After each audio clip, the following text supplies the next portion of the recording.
ఉందని కోర్టుకి వెళ్ళటానికి కొంచెం కాకపోతే కొంచెమైనా ఉండాలి కదా.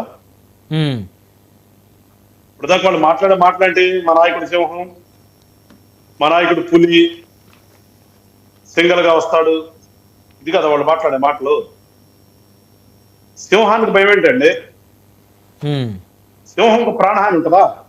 ఎందుకున్నా సార్, ఎంత సింహం అయినా బుల్లెట్ తోటో లేకపోతే కత్తులతో దాడులు చేస్తే వాటికి దెబ్బలు తగులుతాయి కదా గాదే గారు. ఇప్పుడు అట్లా ఊహించదు అనుకుంటా. నేను అనుకుంటా సింహం అడవికి నేనే రాజుని, ఎవరైనా సరే నన్ను చెప్పింది తినాలి, ఎవరినైనా నేను చంపగలననే ఒక ధైర్యంతో అడవిలో తిరుగుతూ తప్పితే ఎవడో వస్తాడు నన్ను బుల్లెట్తో కాలుస్తాడు అని అట్లా ఊహించదు అనుకుంటా సింహం, నాకు తెలిసినంత వరకు. ఎక్కడ మనకు ఆ కథలో కూడా మనం వినలా.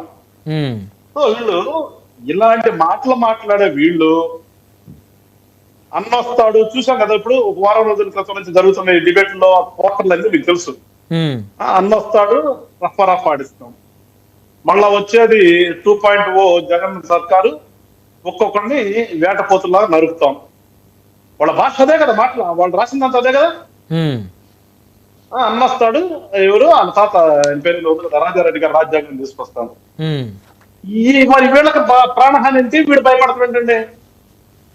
సిగ్గేదు, భయానికి కూడా సిగ్గేస్తుంది. ఆ పదానికి, భయం అన్న పదానికి కూడా సిగ్గేస్తాం నేను అనుకోవటం. ఓకే, ఉండాలి కదా కొంచెం. మనం ఎట్లా మాట్లాడుతున్నాం, మాట్లాడేటప్పుడు ఆ మాటల్లో నుంచి మళ్ళా వెనక్కి వచ్చి ఈటర్ని తీసుకుని నాకు ప్రాణహాని ఉంది, నన్ను చంపుతారు.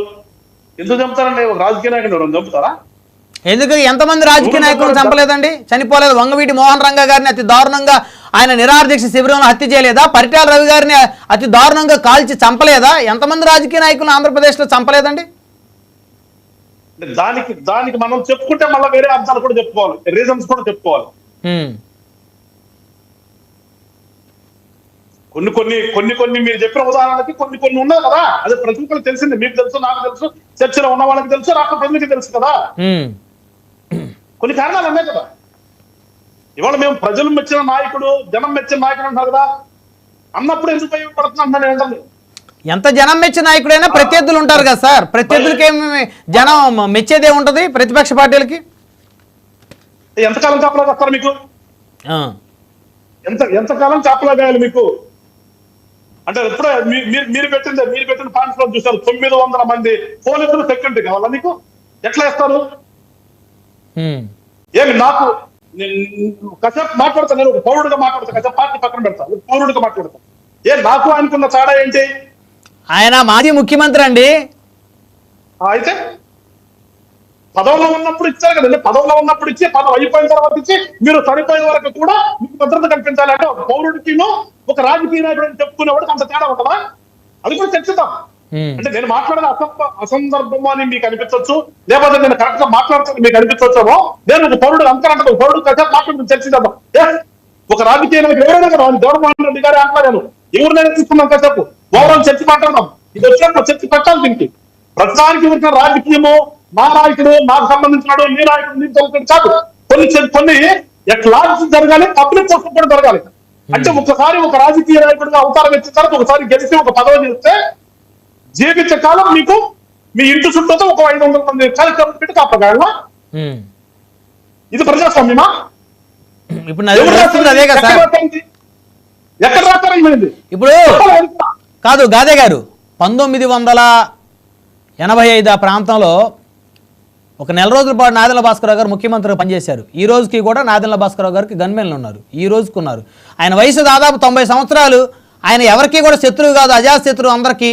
ఆయన వాకింగ్కి వెళ్ళిన పార్క్కి ఆయన వెంట 2 గన్మెన్లు వస్తారు ఈ రోజుకి. అవును కదా? అవును. నేను కూడా అదే చెప్తున్నా, 2-3 పెట్టుకోండి సార్. మీరు 100 మంది సెక్యూరిటీ ఎక్కడ నేను సార్ మీరు అన్నట్టుగానే సార్ ఎక్స్సీఎంలు హోదాలో వాళ్ళకి ఇవ్వాలి, ఏదో రాజ్యాంగం కల్పించుకుంటారు కదా. కల్పించినప్పుడు దానికి పర్మిషన్ ఉండాలి కదా అంటారు. అంటే 100 మందిని మీ దగ్గర డెప్యూట్ చేయాలా? ఈ 100 మంది వచ్చారు, మీరు ఇస్తారు. కొన్ని సాలరీ ఇస్తారు కదా మీరు? వాళ్ళకి ఎవరో సాలరీస్ ఎక్కడి నుంచి ఇవ్వాలి, ఎక్కడి నుంచి రావాలి? జరగాలి చర్చ. వారికి ప్రాణహాని ఉన్న వాళ్ళ పరిస్థితి ఏంటి సార్? కొంతమంది ఇప్పుడు మరి చంద్రబాబు నాయుడు గారు అపోజిషన్ లీడర్గా ఉన్నప్పుడు మరి ఆయనకి Z+ కేటగిరీ ఇచ్చారు కదా సార్. మరి అంటే ఎప్పుడో జరిగింది కదా అలిపిరిలో ఘటన 2004 ఎన్నికలకు ముందు. ఇంకా 20 సంవత్సరాల తర్వాత కూడా చంద్రబాబు నాయుడు గారిని టార్గెట్గా చేస్తూ ఆ మావోయి ఆ నక్సలైట్లు ఉన్నారా సార్ ఇంకా? ఇప్పుడు అదే కదా మీరు మాట్లాడింది. సెంట్రల్ గవర్నమెంట్ అయితే చెప్తున్నారు, సెంట్రల్ గవర్నమెంట్ నివేదిక ఆధారం చెప్తారని చెప్తారు కదా మీరు. సెంట్రల్ గవర్నమెంట్ ఆయనకి ముప్పు లేదని చెప్పారు, ఆయన ముప్పు ఉందని చెప్పారు కదా. ఒకటి చెప్తున్నాను బ్రహ్మనాయుడు గారు, ఇక్కడ ఏదేమైనప్పటికీ కూడా ఒక సిస్టమ్ ఉండాలి, ఒక రాజకీయ నాయకుల తర్వాత ఒక నిబద్ధత ఉండాలి. మెహర్బానీ కోసమో గొప్ప కోసమో ఊరికే 100 మంది నా చుట్టూ పెట్టుకుంటాను, నాకు హాని ఉంది, నాకు ప్రాణహాని ఉందంటే నేను ఇంకో పచ్చిగా మాట్లాడతా. అసలు ప్రజానాయకుడు అనేవాడు రాజకీయాల్లోకి వచ్చిన తర్వాత జనం మెచ్చిన నాయకుడు అయితే ఆయనకి ఎందుకంటే నేను అనేది, నువ్వు జనరంజకంగా పరిపాలన చేస్తే జనం నిన్ను మెచ్చితే ఏ జనం కొడతారు నిన్ను? ఇందాక మీరు అన్నారు ఉండొచ్చేమో అని ఎత్తుకుంటారు. కాదు గాదే గారు, జనం మెచ్చిన నాయకుడికే ఎక్కువ శత్రువులు ఉంటారు. ఇప్పుడు గాదే గారు మిమ్మల్ని కలవడానికి రోజుకు ఒక 5,000 మంది దాకా వస్తా ఉన్నారు అనుకోండి, ఖచ్చితంగా మీకు ముప్పు ఉంటుంది. మీ స్థానాన్ని, మీ సీట్ను కోరుకునేవాడు ఖచ్చితంగా మిమ్మల్ని ఏదో ఒకటి చేయాలని ఆలోచనలో ఉంటాడు. ప్రజలు కాదు కదా చేసేది, మీ స్థానాన్ని కోరుకునేటువంటి మీ ప్రత్యర్థే మీ మీద కన్నేస్తాడు మిమ్మల్ని ఏదో ఒకటి చేయాలని. ఇక్కడే అట్లా అట్లా అట్లా ఊహించుకుని అట్లా మాట్లాడుకుంటే మనం దాని డిబేట్ లో దానికి అంశం ఉండదండి. ఇప్పుడు నాది వితండవాదం అని చెప్పేసి కృష్ణాంజలి గారు అంటే అనవచ్చు. కానీ నేను అనేది ఏంటంటే ఎక్కడైనా దేనికైనా ఒకసారి ఒక నాయకుడు అన్న తర్వాత నాయకుడికి కొన్ని పారామీటర్స్ పెట్టుకోవాలి మనమైనా సరే. ఇంకేగానే నాకు అందుబాటు ఉంటుంది కదా అని చెప్పేసి ఇష్టానుసారంగా ప్రజలకు సంబంధించిన దాన్ని మనం వాడుకోవడానికి ఎంతవరకు మనం అర్హులమి, ఎంతవరకు మనకు రైతు ఉందని ఒకసారి ఆలోచించుకోవాలి లేరు కదా. నేను అంటే ముప్పుందనుకున్నప్పుడు మీ పర్సనల్ కొంతవరకు చూసుకోండి. అంతేగాని ప్రజలకు సంబంధించినటువంటిది, ప్రజలకి ఉపయోగపడుతున్నటువంటి వాళ్ళందరూ కూడా తీసుకొచ్చి నేను ఒకసారి నాయకుడు కాబట్టి నా సుఖత పెట్టాలంటే ఔపాధిక కరెక్ట్ అనేది ఒక చర్చ పెట్టాలి దాని మీద. అయితే ఇప్పుడు మీరు అందరి గురించి చెప్తున్నారు, నాట్ ఓన్లీ జగన్మోహన్ రెడ్డి గారు, అందరి గురించి చెప్తున్నారు మీరు.